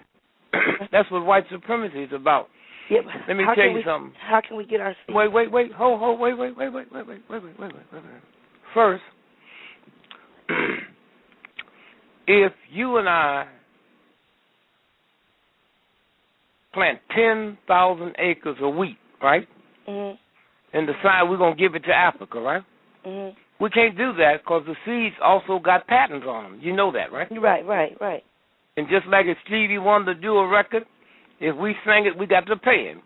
Mm-hmm. If we take it to Broadway, we got to pay him. Mm-hmm. That's it. Now, how do you get them back? Well, one, you can't go outside the country and buy them because you know you can't bring seeds into the country, right? Yeah. Okay. Now let me tell you something else. You heard of cross-pollination, right? Mm-hmm. So if you I know got the whole seeds, story about the bird flying over, dropping a seed. They got a patent on they can come and commandeer your crops, and the farmers. yeah, go but crazy. listen to me, dear. Listen to me. Yeah. Hear me. Mm-hmm. If you got good seeds, right? Mm-hmm. Good seeds, Mm-hmm. huh? Mm-hmm. And 2 miles away, I'm using the genetically engineered seeds. The pollen blows. Mm-hmm. You still get messed up. Mm-hmm. They making organic tomatoes now. Mm-hmm. Crossbreed it with a fish cell. So it makes the tomato hold water. So you can leave that tomato on your kitchen counter for 6 weeks and come back, this is pretty and red. But when you eat that tomato, your body holds water. Huh? Mm-hmm. And when you go to the doctor don't know nothing about these tomatoes, so they think you waterlog it, and they give you those water pills. Anytime I can give you prescription for something you don't need, that'll kill you. Mm-hmm. Huh? Mm-hmm. There's a universal God force that says we talk about our melanin. Every time you buy a loaf of bread, every time you go buy baby food, you pay tax for this thing to create this evilness all over the world. Right, so when I was a little boy, when the police show up, we say, everybody go when the wagon comes. So we can call ourselves black and this and that. We let our black children go to war to liberate folks, and they can come over here and live better than us. Koreans can come here and get a loan, do everything, and we don't see nothing wrong with it. Huh? That's true. We go all over the world and then talk about a Bible. Thou shalt not kill. Well, wait a minute. The 10th commandment. Well, how come you let your children go to war and do that? And so this is, baby, look, we are being punished. You talk about the melanin. The way we have treated folks, the way we have gone down the road, the way we have sit and let people put us in jail. Let me try how it works, miss. Mm-hmm. I'll just give you some round numbers so you can stay up with me, right? Mm-hmm. Let's say they arrest 100 black folks in Cleveland every day, right? Yeah. You got that? Yeah. 100. They got over 30 prisons right no, here baby, in Ohio. hear me. Baby, please listen to me. Please. So make it easy. Let's say they arrest 1,000 a month, okay? Okay. At the end of the year, that's 12,000 people, right? Mm-hmm. At the end of 10 years, that's 120,000 people, right? They move them out of the city to the rural area, and where rural white folks now can have jobs. All right? Now, what's worse than that is every 10 years they do the census, right? Yeah. And those 120,000, times 10, they get counted with the rural area. So you subtract that from the Cleveland area, Koala County, whatever it is, Cuyahoga, and right? add that. So what you're going to start seeing after this last census, last year, you're going to see black folks and white folks in the large city losing Congress people, and the rural area going to pick them up. Okay. They've been doing that. Okay. They've been doing that. And so somewhere we can talk about the melanin and talk about that. You tune in to the melanin, you get rest. See, anytime you don't get 9 hours sleep a day, your melanin's messed up anyway. Anytime you drink liquor and alcohol, your melatonin. Anytime you smoke reefers, your melatonin's messed up anyway. And so, but there are some folks with the melanin here. You see, the reason they could never put the Hopis in jail, because when they put them in, they could turn themselves into birds and bees and roaches and crawl out. Where'd they come from? They the Dogons. Okay. Walked over here from Africa. They come from the North Star, huh? And so they talk all this old talk, but there's real folks up here with the real melanin. Okay. Shape-shifting. They turn themselves into gorillas, bears, anything they want. That's the power that a human being has. But if and we're so not... we have sit over here. We ate from this table of hatred, huh? And see, when we were born, we was all born with wisdom. This thug changed it to smart and intelligence, huh? Smart and intelligence, huh? Look in all your Bibles in the world and see if you see anything in it that talks about smart. You see, you make it smart and intelligent because he can give you a test and grade you on that. If he could grade wisdom, he could build a pyramid, okay? Okay. And so it's going to come down, and I'm going to say this again. I, as a black man, I have 10 children, which means God gave me the power to create 10 gods. Okay. And never asked me how much money do you have in the bank, what color are you, huh? Did you go to school, you get a degree, huh? Where do you live, huh? Didn't ask me none of that. And I produced 10 gods. And the sad part about it is I never had an affair with my wife Lillian to produce a human being. I was just ripping off the booty, baby. Here's the problem. Here's the problem. When I look myself in the mirror and realize I never bought a car, I didn't know the year, the make, the model, the down payment, the monthly notes, the insurance, and the trade-in. When I got to look me in the face and realize I put more planning into owning a jive automobile than creating God's new life, I'm the problem, huh? And one day when it back up, every time I get on a plane and go to a peace rally, every time I pay tax, which buys guns and bombs and fall on women and children. So when it falls on my children and grandchildren, I just hope God give me enough strength to say, I'm guilty. That's all. Well, we can talk all the melanin stuff and all that stuff we want. There are people here. Hear me.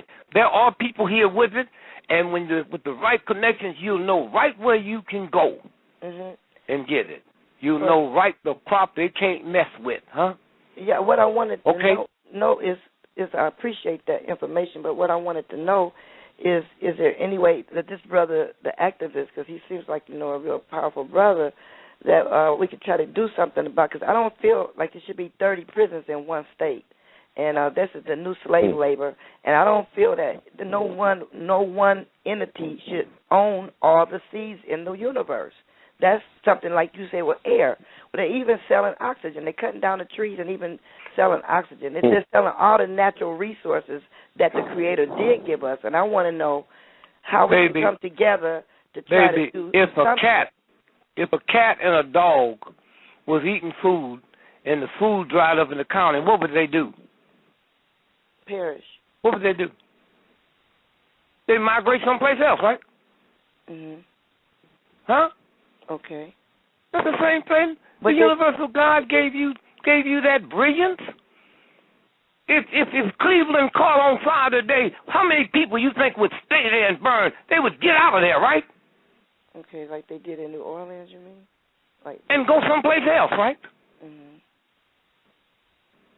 And so that's what it is. We so locked into. No, what I'm saying is that they come in during the season in India, every place, Africa, every place, all over the baby, you don't have to look. I wrote the book, huh? Right. See, we give him too much credence, huh? There's places people got stuff tucked away, and when you get in order, somebody come and whisper something in your ear. Hide some Navy beans. Okay. You hear me? That's what I'm trying to find out. You hear me? That's what I'm trying to find out. And let me tell you something, dear. You heard of fruitarians? Yeah, I am. You ever heard that? People eat nothing but fruit, I've been right? following you for a long time. I heard of airtarians. Baby, that's what I'm fixing to tell you. You heard of vegetarians, right? Yes. Then you heard of breatharians, right? Right. All right. We weren't never meant to eat. All of this is a game. And you know that. That's how you said airtarian. We was made to breathe, huh? Mm-hmm. And people will get back to that. That universal God ain't never put me here and depend on me to get my dinner from a handful of thugs, huh? Okay. Huh? Okay. Who I give my money to is who I give my power to. Huh? And so when you stop and think about a handful of thugs, huh? You think they eating genetically engineered food? Huh? No, definitely not. But then all we got to do is just pray and meditate that where they get theirs, that's where I'm going to get mine. I heard that. Well, we're going to move on to area code 318. Thank you, sister, for the call. We'll be in touch. Is his brother Marcus Jones? Yes, sir. Brother Ron, how you doing? Brother, how you doing, Brother Marcus Jones? This is the reason why I got Brother Dick Gregory in the first place. This is Brother Marcus Jones, the father of Michael Bell of Genesis fame. Yes. Thank you, brother. God bless you, brother. Peace to you. Yeah, God bless you. Thank you. God bless you, too, Mr. Gregory. How you doing? It's been a while since we talked. It sure has, man. Just thank you for staying strong, brother. Because they know what you've been through. The world don't know. They be doing stuff, man. The New York Times report some of it, but you know what happens every day. And thank you. Yes, Yes, sir. Yeah, I was just calling to wish best wishes to you, Brother Ron, for your show, and just speak to you, Mr. Gregory. That's all I just calling in. Thank you, my brother. Tell the family and the madam. Tell everybody hello. Yes, sir. Yes, sir. All right, I sure appreciate the times. I appreciate the times I was always bumping. I didn't hear you. No. Go ahead, Mr. Gregory. Yep, I hear you. What'd you say? Yeah, Mr. Gregory, I always enjoyed your enthusiasm and the knowledge you have passed on to me through our meetings and marching together. And I appreciate you. God bless you. And Brother Ron, God bless your show. Well, Brother Marcus, I appreciate you, and we love you madly, as the word. Thank you, brother. We love you, and thank you. You know, Brother Gregory, I was thinking about you were saying about sparing the rod, all this punishment that we put on each other. I just got to read a biography about Sam Momo Giancana. I know you know who he is. His father used to tie him to a tree and whoop him. And then he ended up, when he got older, he became real vicious, a psychopath. And his father wasn't in fear of him, but his father used to tie him to a tree every day and whip him. Yeah. And that's why he became the psychopathic monster that he ended up becoming. Let me tell you something, Doctor. 98% of your people in jail for violent crimes, they trace that back to whoopings they got when they was a little child. To whoopings. See, the human body was not put here by my mother. The human body was never whooped with a stick. Right. It's the universal God force who made me. You got people who hit a child with a stick and wouldn't go out and hit their Cadillac with the same stick. And so when you sit and you look at a little child, you hear, listen, nothing, hear me. When you're combing a child's hair, I had 7 daughters. My wife be calling, they be hollering and screaming, Mommy. And I walk in and say, Lil, we must be violating something. Them children scream every morning when you combing their hair. That's God telling you it's not supposed to be combed. When the first person was on this planet, wasn't no combs. Huh? What are you doing? We don't hear that because society says you're supposed to look a certain way. Huh? Society, clean up, wear good clothes like the mafia. What's them old boys doing with their pants down below their drawers? Hitler never wore his pants below his drawers, huh? That's right. The people that killed Jesus, they never wore their pants below their drawers. You think them priests that was ripping out them little boys for 100 years, you think they was wearing their pants below their drawers? Hello. That's right. We got a couple more calls. I just want to get in a few people as I can. So many people that want to give you homage and praise. The area code 719, you on the air? You want to speak? 719, area code. I guess they're listening. 7191? 832, Houston. We got Houston. Houston, are you there? 832. Can you hear me?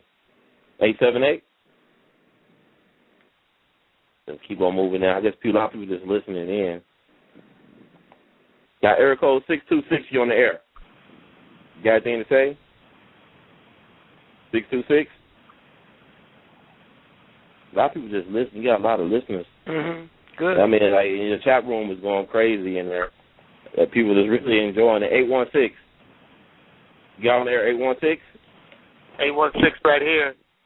All right, welcome to We All Be Ready. 816, God bless you, brother. 816, finally got one. Got one, right. You want to say anything, Brother Dick Gregory? Y'all Power from Kansas City. Y'all Power from Kansas City. I remember Brother Dick Gregory at Pittsburgh, Kansas in 69. Yes. 1970, you came to campus to talk to people, man. Enough respect to you.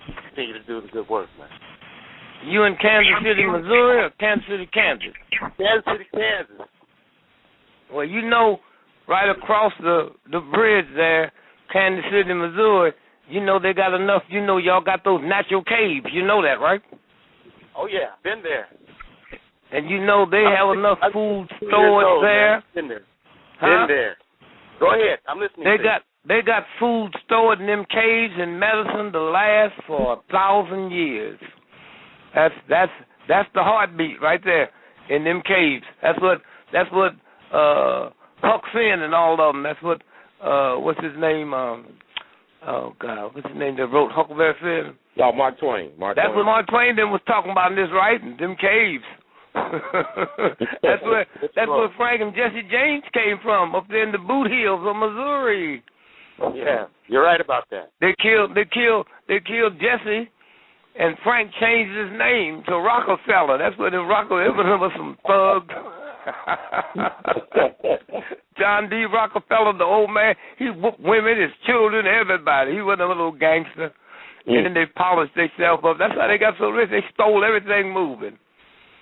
Right. So you're in a good place. So that's where they're gonna send most of the army and the militia there to protect that food, because they know people know they're gonna be run on them caves.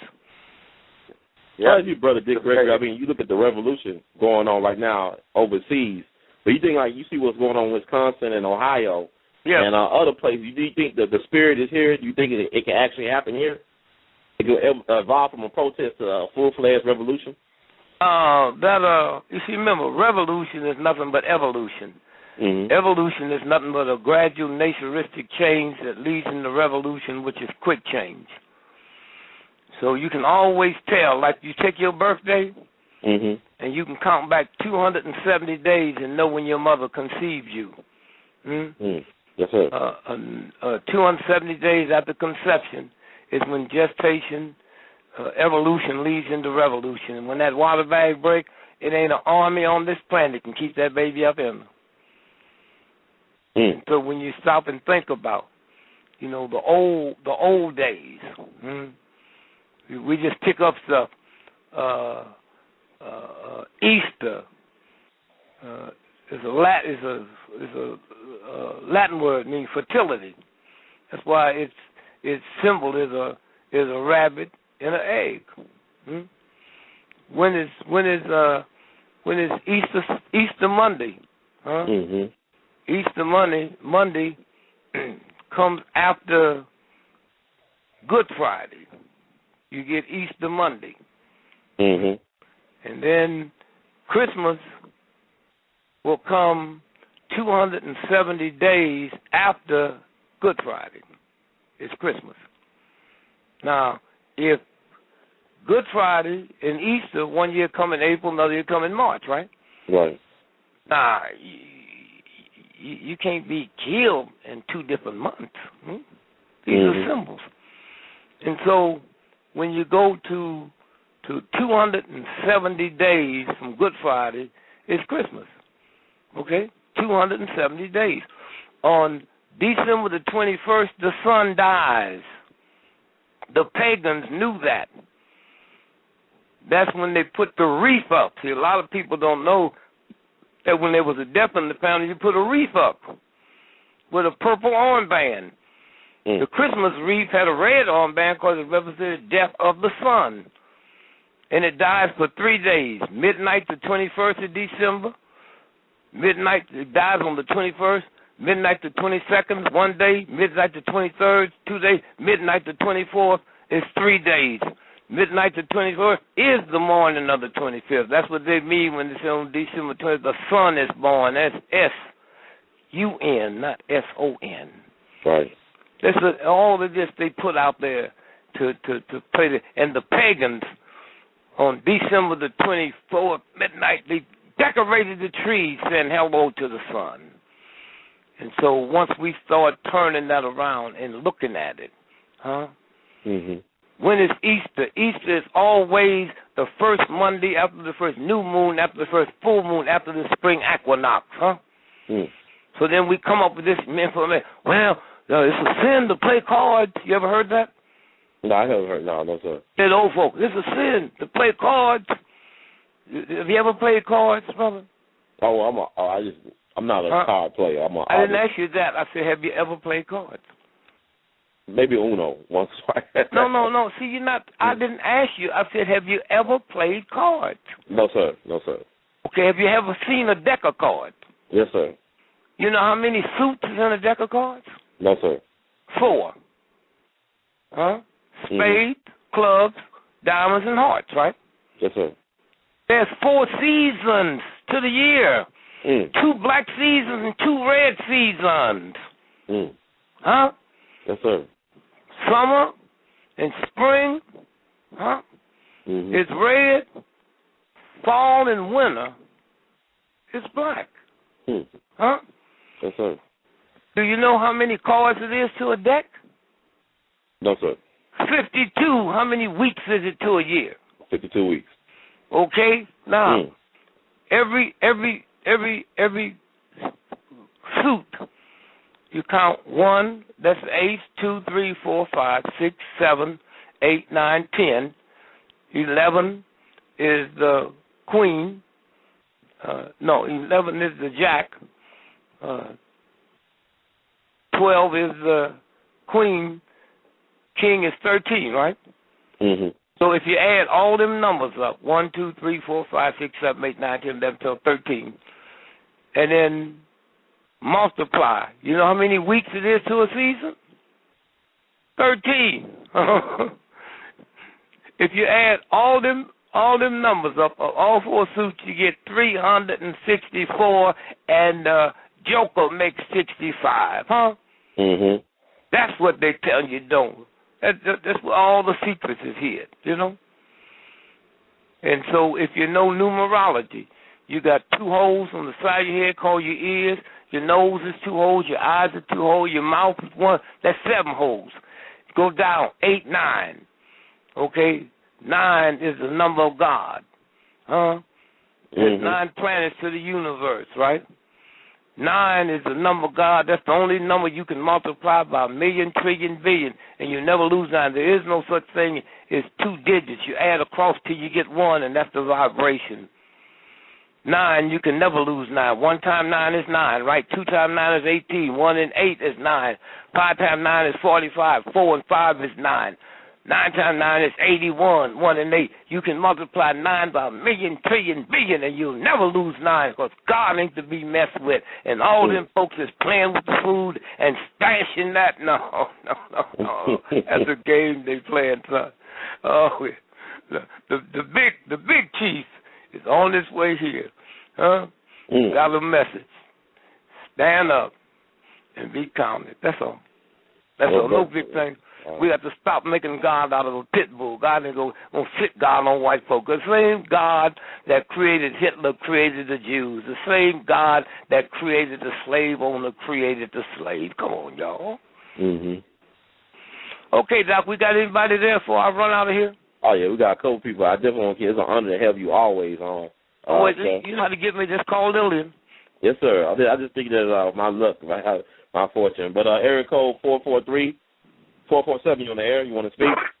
Yes, sir. Well, first of all, I want to say thank you to Baba Dick for this wonderful, incredible show. I mean, it's just been amazing.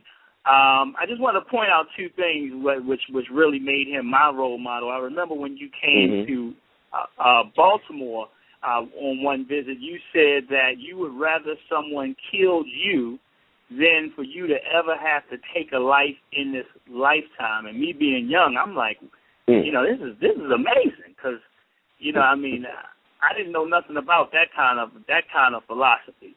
And the second thing was when I read Callous on My Soul, and you said you fasted in Iran for those hostages, and you didn't tell anybody. So you went over there and you were fasting, and you didn't tell anybody.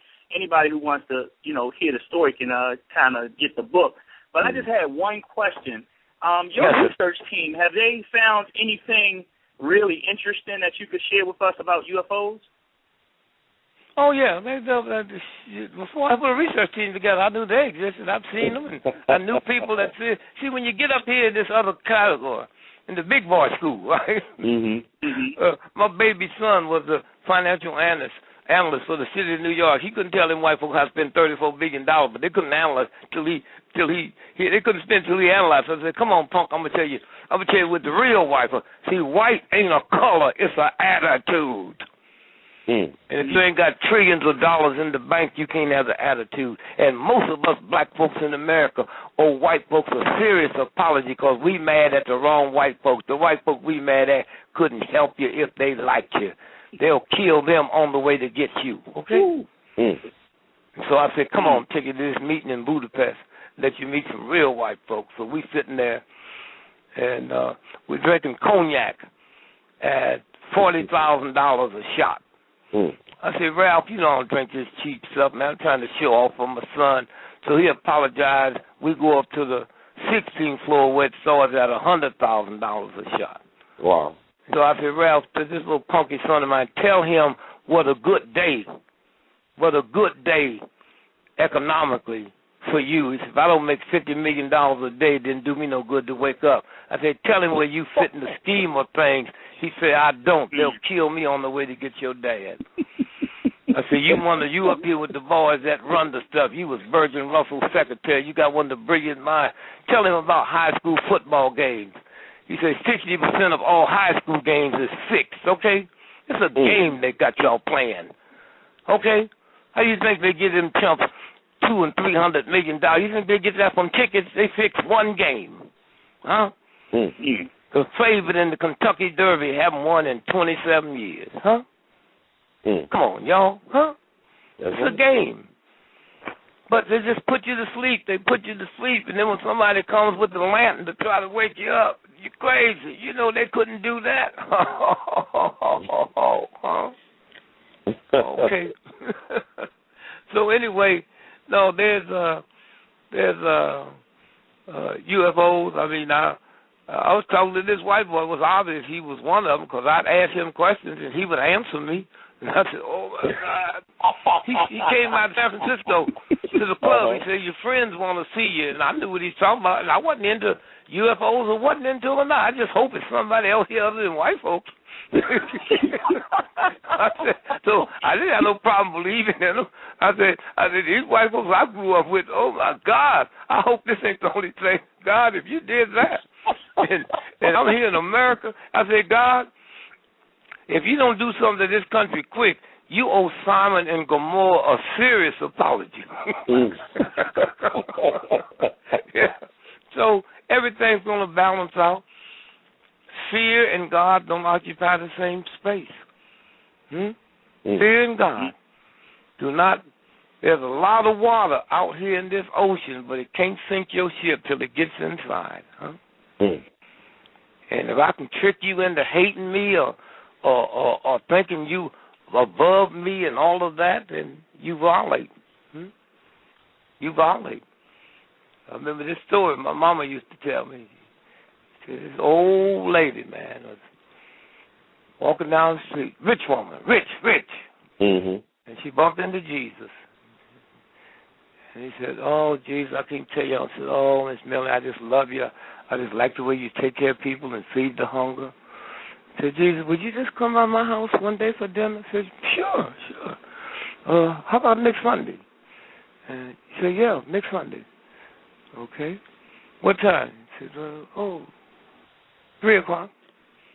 And so she got everything, got the maids, the butlers, and cooked up fabulous meal. And at 1 o'clock, somebody knocked on the door. She go to the door, and there's a homeless guy there, man, raggedy, stinky, snot coming out of his nose. And she said, "Oh, go away, come back later. I got a friend come. And she slammed the door. And half hour later, knock on the door. She opened the door. It was a pregnant woman, no shoes on, barefooted, head bleeding, stinking, peed over herself. So I just want a piece of it. No. Come back later. 10 minutes after that, knock on the door again. Guy came there with no legs, on crutches. Said, I just want some water. I said, well, I don't have time. Just come back. And then now it's 8 o'clock at night. Jesus haven't showed. 12 o'clock, she dozed off and went to sleep. Next day, he's not there. And she bumped into him 3 days later. And she said, oh, I just can't believe you did me like that. He said, what now? Said, you promised me you was coming by my house for dinner. You didn't tell. She said, yes, I came 3 times. I came as the homeless guy, I came as the pregnant woman, and I came as the handicapped. Time you slammed the door in my face. Yes, sir. Walk down the street, you don't know who you're walking by. Yes, sir. So that's what it's about. And just don't worry about it. Just stay nice and just talk about how much you love yourself and how much you love other people. And it works. Well, Brother Dick Gregory, it's an honor to have you on tonight. As always, you are family, and the words of the great Duke Ellington, we love you madly. And keep on doing the great stuff that you're doing, because you're an inspiration. My last word is the Scott sisters that called in. Y'all pray for them, everybody. Meditate. Let's put them in the prayer circle every day at 12 o'clock. At 12 o'clock. 12 o'clock. Just tune in. I called a friend of mine. He just bought a house for $34 million. I said, Jeff, how you doing? He said, I woke up this morning. I said, people going to the electric chair woke up this morning. You can't find a better reason for waking up than stay in bed. And to all you old folks out there, old folks, it ain't elderly, it ain't senior citizen. You messed up your body so bad now you don't even want to say, oh, senior citizen.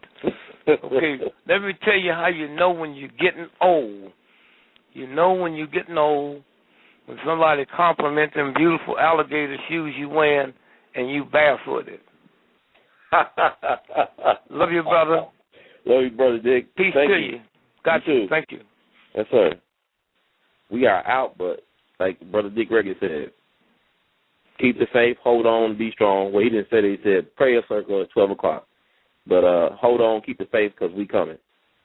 Thank you.